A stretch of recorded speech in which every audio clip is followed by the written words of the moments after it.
Hello one and all, and welcome back, yes back, to the Great Unknown audio show with me, your illustrious host and most appropriate face for radio, Maxim Jennings. And a few things to get us started off with this new, by what you can see from the title of this episode, mini-series, Tales in Tassie, which obviously suggests that I'm on another road trip, relocated again away from Melbourne for the next 7 days on a really exciting solo mission across a large proportion of Tasmania. And we start our journey in Cape Rowell, which is just past Port Arthur, to the east of the capital Hobart, which is where I landed this morning at 8:30 after getting up at 4:20 to get my Uber. And we're starting by doing a lovely trek across one of the many parks of conservation that Tasmania has to offer. There would be no other way to start a trip across Tasmania than a 14-kilometre uphill trek to see one of the most beautiful coastlines across the whole of Australia. And as you can tell, I'm kind of a bit mesmerised, lost for words, because I'm about 45 minutes in before I started to record this very special first episode of this mini-series, just to kind of gauge what the trek was like, what the path was like, if we were going to see any wildlife at all, which I have already, which is a fantastic sign for what's to come. And now I find myself at the Cape Rowell lookout point, which, I mean, there's only one phrase that can describe this, folks, and I think you all know what it is. It's absolutely fantastic. We're not incredibly close to the coastline, but we can see for miles and miles across to the mainland Tasmania, and it is absolutely beautiful. You can see the calm wash slowly making its way towards the shore and coming back out again. The deep blue sea. One of the things that you can come and see it every single day or never see it in 10 years, and when you set your eyes upon it, it never gets old. So fantastic start so far. I picked up the rent-a-car from the airport, a yellow MG, which obviously stands for the modern geezer, because in olden days, we used to have this curse at school where if you saw a yellow car and didn't point it out before your mate did, you were getting a slap around the face. No matter where you were, you could be on the motorway yourself. If you saw that yellow car, then you were in trouble. But that's not the case here. Yellow is now a symbol of modern happiness, and I'm very happy to sport this colour. And my first time in an MG, it's been a smooth drive so far. Not as nice as the Mazda CX-5. I did not pay as much money because it's not an SUV. Doesn't have all the little gadgets that came with the Mazda, but it's still smooth drive, still a nice automatic, and should do me nicely. The only problem is that it has a lot of off-road track so far in Tasmania, so we have to take it slowly. Don't want to mess the tyres up at all. So, what does that mean for my co-host? Well, Nick has, we've had many discussions on the show talking about plans and finances and how to fund these plans. Nick is taking his passions and endeavours elsewhere. He's to try and find that illustrious job that will keep him going till September, when we plan on returning back home to the UK. So I didn't want to be a burden and try and rub it in his face. So we've decided to part ways, and it's a bit scary now because who knows when we might meet up again. We hope to meet up in Thailand at least in June. I have a few plans set up before then, so hopefully we do reunite before then, but that's the ultimate timing, so that's in a few months now. So it's quite sad, really. We went out for a Korean barbecue last night to kind of just have one last hoorah, which was very nice. 3 different meats on a lovely little silver plate barbecue, which had one of those old school kind of Hoover fans accompanying it, which was above it. and it kind of looked like a piece of a Dalek from, I'd say, the old schools, not Christopher Eccleston prior to that. It was an interesting piece of technology. Worked all the same though. We did manage to burn the first plate a bit, leaving the steak on there for too long, and after that the salted chicken got the same treatment. But all in all, a very enjoyable evening. First time trying Korean food at a restaurant. Very enjoyable. I know they are big meat eaters. I also tried the corn cheese egg, which I think is notorious over social media, because when you kind of cut a slither into the egg, you have it over a bowl of rice, and then it makes almost like an umbrella for the rice, and then you almost eat it as though it's scrambled egg fried rice together. So that was very enjoyable to try. Lots of other delicacies, little nibbly bits. Very, very good fun, and a nice little send-off. Obviously I wasn't going to wake Nick up at 4:30 in the morning to say goodbye, so that was a better way of doing it. So what have we got planned for Tasmania? Little itinerary rundown, why don't we, as we make our way through Cape Rao. So on day one, I'm obviously doing this trek.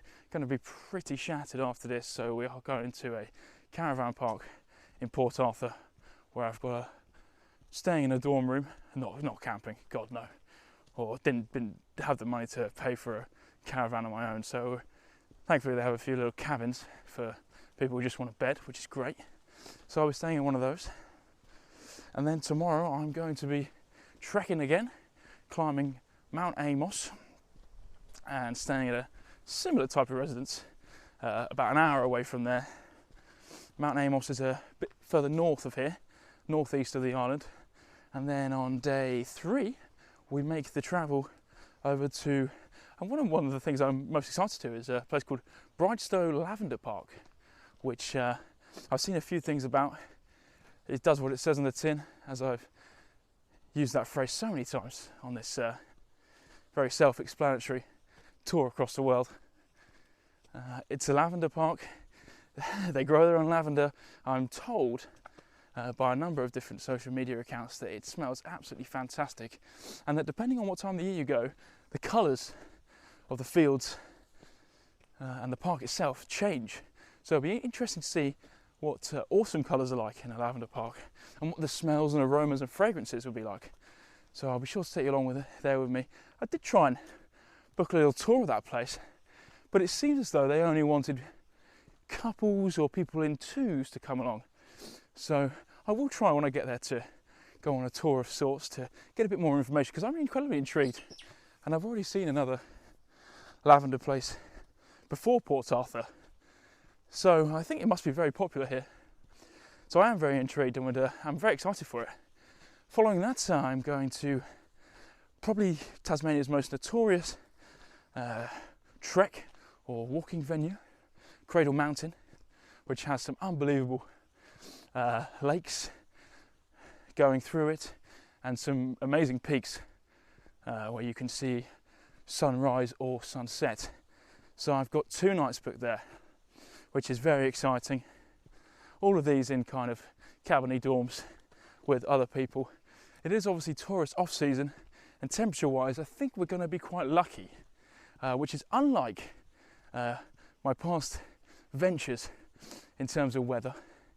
So hopefully we're going to get as low as 4 degrees, and maybe on a few days on the weekend up to about 19, which would be very nice. I mean, I don't want anything higher than that, because I'm doing a lot of walking, as I mentioned a number of times on this audio show.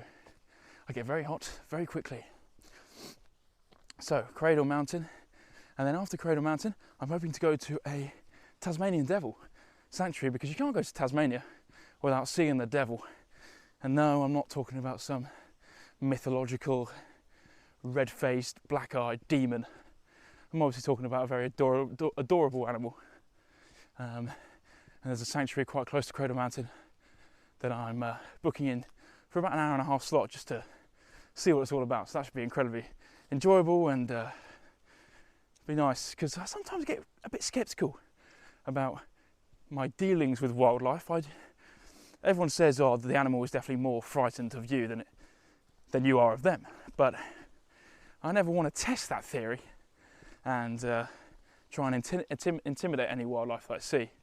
And even in a kind of sanctuary setup or location, always still a bit hesitant. So we'll see how it goes. Hopefully it should be incredibly enjoyable.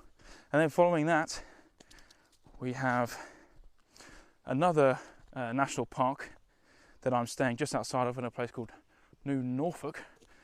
I'm not sure if it has any resemblance to the East Coast County of Norfolk in the UK, but that's more rainforesty style national park, that one. Lots of birds and reptile wildlife. So that'll be a different mix-up, more in the centre of the island. And then we're kind of coming to the end of our week there, where we're hoping to spend a night on Bruny Island, which is just to the west of where we are now. Well, yeah, southwest of where we are now. It's meant to be very luxurious there, and probably the place where you'll see the best sunsets. Hence why the prices to reside there for only a night are a bit more substantial, shall we say, than in the north of the island. So I haven't really made my mind up about accommodation for there. There is a caravan park which is first come, first serve, but there was no lodge or cabin available in my budget. So do we just park the car, sleep in the car? I haven't really got the apparatus for that because I haven't brought a sleeping bag, oh, excuse me, let alone a tent. So we're kind of going to have to play that one by ear. There's a lot of places in the capital, Hobart, where I can stay, so maybe that's a day trip or two. But I do really want to visit it. It looks gorgeous, and especially that will be on the weekend time where the weather's meant to be really nice. So it is a must see for the island. And then we spend our final night in the capital, Hobart, as I just mentioned before dropping the car off. Sometimes my organisation can be subpar, and that has occurred in this sense again because I had to trying to balance the budget out. I decided to get a late flight on a Monday night, which takes me back to Melbourne for about 10 o'clock, leaving here about 8:30. But I have to drop the car off back at the airport at 9:30. And I could have paid for another day, but it's like I need it for 5 or 6 hours, and then I can just stay at the airport, which is it's not the biggest, hasn't got the most life in it, but I can enjoy myself for a few hours there if I need to. But no, 9:30's a bit excessive for spending almost 12 hours at an airport, so I'm going to have to come back into the town via Uber and look around there for the day before going to catch my flight. But that's the itinerary. All in all, we might have a few changes along the way, a few different routes and treks that I'm planning on doing. I'm obviously going to come back now to day one, Cape Rowell, and explain a little bit about the trek that I'm doing at the moment and kind of what I can see, and kind of how solo travelling might differ a bit to when you're travelling in a pair from what I've heard from other people, and just doing little bits and bobs wherever. So we're going to say goodbye for now as part one comes to a close. Make sure you join me in part two. I hope you've enjoyed listening about the itinerary, and obviously send your prayers to Nick's way as he relentlessly tries to get that vocation he so desperately needs.